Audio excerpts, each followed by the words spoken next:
नमस्ते स्टूडेंट्स, कैसे हो आप सब। मैं नई मुंबई महानगर पालिका शिक्षण विभाग संचालित राजश्री छत्रपति शाहू महाराज विद्यालय स्कूल क्रमांक 104 रबाले नई मुंबई, इस स्कूल का अध्यापक आज के ई लर्निंग ताशिका में आपका स्वागत करता हूँ। आज हम कक्षा 10वीं माध्यम हिंदी विषय गणित भाग 1 प्रकरण क्रमांक 3 अंक गणितीय श्रृंखला, इसका परिचय मतलब बेसिक कंसेप्ट हम सीखेंगे। तो अंक गणितीय श्रृंखला का इंग्लिश में मीनिंग है अर्थमेटिक प्रोग्रेशन। क्या अर्थ है वो सीखेंगे। पहले देखो, यहाँ पे एक चार्ट दिया है, ये चार्ट का निरीक्षण कीजिए। संख्याएं दी है, उसका जो पैटर्न्स है पैटर्न्स यहाँ पे दिया है, इसका निरीक्षण कीजिए। संख्याएं दी है 1 2 3 4 5 6 इस तरह का। तो यहाँ पे पहले 1 आया, इसके लिए हमने यहाँ पे एक सर्कल दिखाया, यहाँ पे 2 सर्कल दिखाया, यहाँ पे 3 दिखाया, फिर यहाँ पे कितना आएगा 4। इस तरह से ये पैटर्न पूरा होता है। अभी यहाँ पे देखिए 0 1 2 3 4 5 6 इस तरह की संख्या खाली यहाँ पे 0 ऐड किया है। तीसरी संख्या है 1 3 5 7 9 11, यहाँ पे भी एक है, इसके लिए एक ट्रायंगल, यहाँ पे 3 है, इसके लिए 3 ट्रायंगल निकाले। यहाँ पे 5, यहाँ पे कितना आएगा फिर 7। इस तरह से पैटर्न पूरा होएगा। यहाँ पे 1 3 5 7 11 13 17 19 ऐसा दिया। बाद में 2 4 6 8 10 12 14 16 इस तरह से ये संख्या हमको डी है। तो यहाँ पे 2 है, इसके लिए 2 स्टार, बाद में 4, बाद में 6, बाद में कितना आएगा इस तरह से 8 10, ये पैटर्न पूरा हो जाता है। इस तरह की ये संख्याएं सब दी है। बाद में दिया है 1 4 9 16 25 36 49, बाद में 1 8 27 64 1 2 5 4 16 64 2 56 1 4 7 10 13 16। तो इसमें जो है एक लिखा है, इसके लिए एक स्क्वायर दिखाया, बाद में 4 है, इसके लिए 4 स्क्वायर दिखाया, बाद में 7 है, इसके लिए 7 स्क्वायर दिखाया, और यहाँ पे कितना आएगा 10। इस तरह से ये पैटर्न पूरा होएगा। लास्ट में दिया 6 12 18 24 30। तो इस तरह की संख्या कुछ हमको दी है। तो इसका निरीक्षण करने पर हमको क्या मिलता है, कुछ ना कुछ संख्याओं के बीच में संबंध है, रूल्स है, नियम है, और नियम के अनुसार ये बढ़ते जा रहा है। इस संख्या में पहली संख्या जी दिखाई दे रही है, 1 से बढ़ रही है। तीसरे संख्या का समूह दिया है, वो 2 से बढ़ रहे हैं। ये जो दिया है संख्या, ये 2 से बढ़ रहे हैं। और बाकी के जो संख्या दिए है उसमें भी कुछ संबंध है। 1 का स्क्वायर, 1 2 का 4 3 का 9 इस तरह से वर्ग संख्या दी है, ये घन संख्या दी है।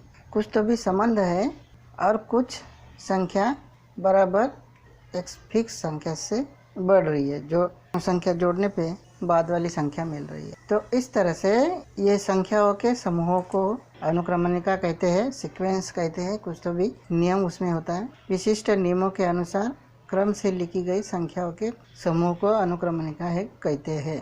और अनुक्रमणिका में विशिष्ट स्थान पर विशिष्ट संख्या लिखी जाती है। जैसा 1 के बाद 2 आया, 2 के बाद 3 आया, 3 के बाद 4 आया, ऐसा। तो 1 1 बढ़ रहा है। यहाँ पे 2 के बाद 4 आया, 4 के बाद 6 आया, 6 के बाद 8 आया, तो 2 से बढ़ रहा है। इस तरह से जो संख्या है, ये संख्या है, एक उसका विशिष्ट स्थान होता है, वहाँ पे वो लिखी जाती है। इसके लिए इस संख्या समूहों को अनुक्रमणिका कहते हैं।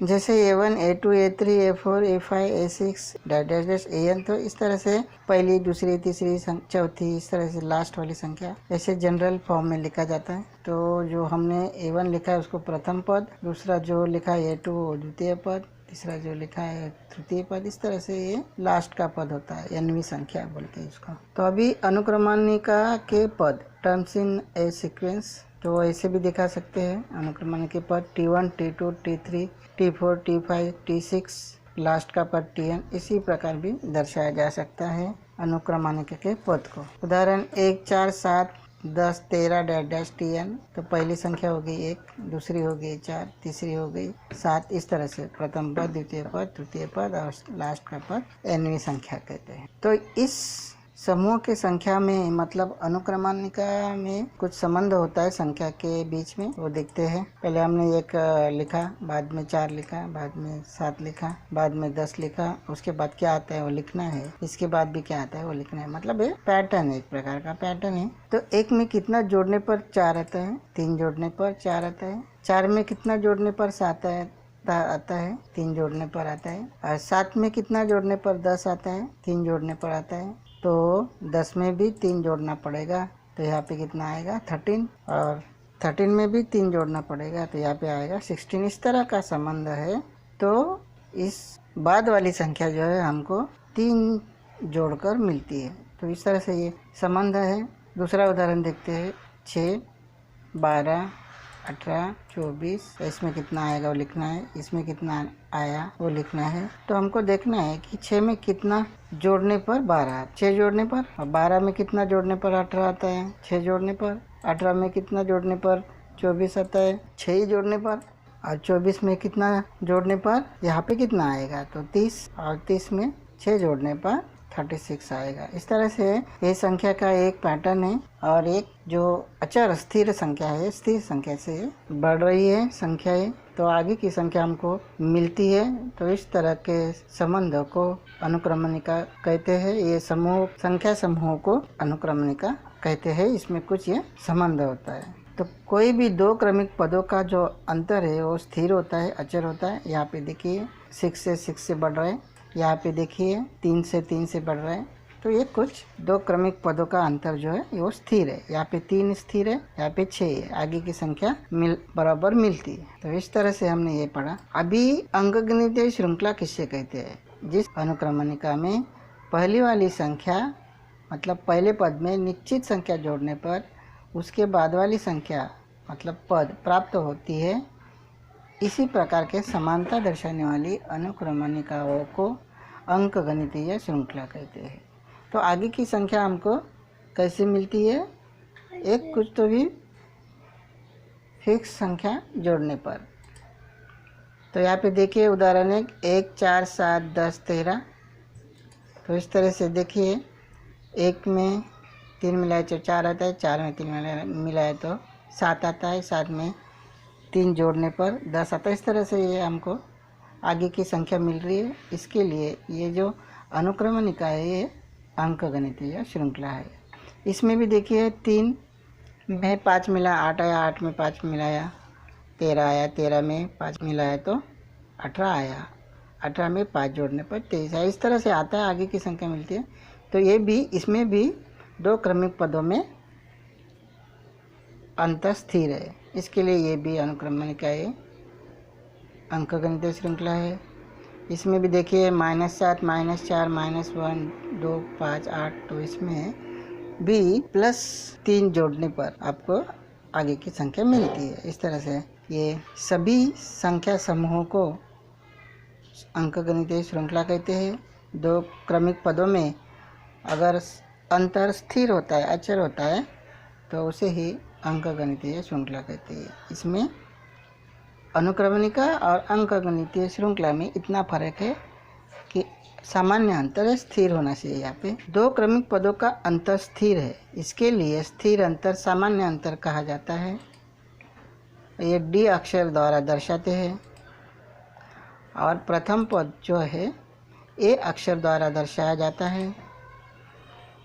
तो दूसरी तरह से भी हम लोग एक विशिष्ट परिभाषा उसकी लिख सकते हैं। किसी अनुक्रमणिका में किन्हीं 2 क्रमिक पदों का अंतर स्थिर या अचर हो तो उस अनुक्रमणिका को अंकगणितीय श्रृंखला कहते हैं। ओके, तो कोई भी 2 पदों में ये 1 या 4, 7 या 10, 10 या 13, इसमें जो अंतर है वो स्थिर रहेगा, तो वही अनुक्रमणिका को अंकगणितीय श्रृंखला कहते हैं। अभी ये अंकगणितीय श्रृंखला है या नहीं, हम लोग इसको पहचानेंगे। तो हमको खाली देखना क्या है कि 2 क्रमिक पदों का अंतर स्थिर होना चाहिए। तो अनुक्रमणिका हमको दिया है 5, 12, 19, 26। तो देखो ए का मान हो गया 5, तो ए का मान हम लोग ए से और T1 से दिखाते हैं प्रथम पद, और जो अंतर है वह अंतर हम लोग निकालेंगे। तो T2 बराबर 12, T3 बराबर 19 और T4 बराबर 26। तभी अंतर निकालने के लिए 2 क्रमिक पदों का उल्टा माइनस करो। T2 माइनस T1 बराबर 12 माइनस 5 बराबर 7, T3 माइनस T2 मतलब 19 माइनस 12 बराबर 7, T4 minus T3 equal to 26 minus 19 equal to 7। तो ये सब क्या दिख रहा है हमको? अंतर स्थिर दिख रहा है। तो इसके लिए 2 क्रमिक पदों में अंतर स्थिर है, सामान्य अंतर। इसके लिए दी हुई अनुक्रमणिका में सामान्य अंतर स्थिर होने के कारण दी हुई अनुक्रमणिका यह अंकगणितीय श्रृंखला है। इस तरह से दूसरी अनुक्रमणिका अंकगणित श्रृंखला है क्या नहीं तो देखेंगे। यहाँ पे दी है 2 -2 -6 -10, यह अंकगणितीय श्रृंखला है या नहीं।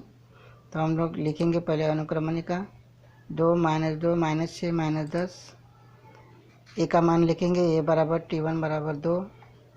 फिर अभी दूसरा पद T2 हो गया -2, T3 -6, T4 -10। इस तरह से अभी अंतर निकालेंगे। तो अंतर कैसे निकालते हैं? T2 - T1 करके, -2 -2 = -4, T3 - T2 -6 -2 ब्रैकेट में -2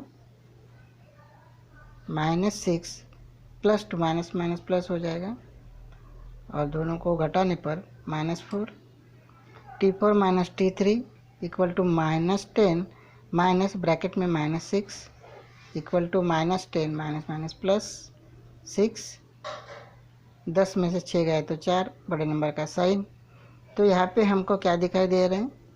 सबका जो अंतर है, दो क्रमिक पदों का जो अंतर है वो अंतर समान है, -4 आया है।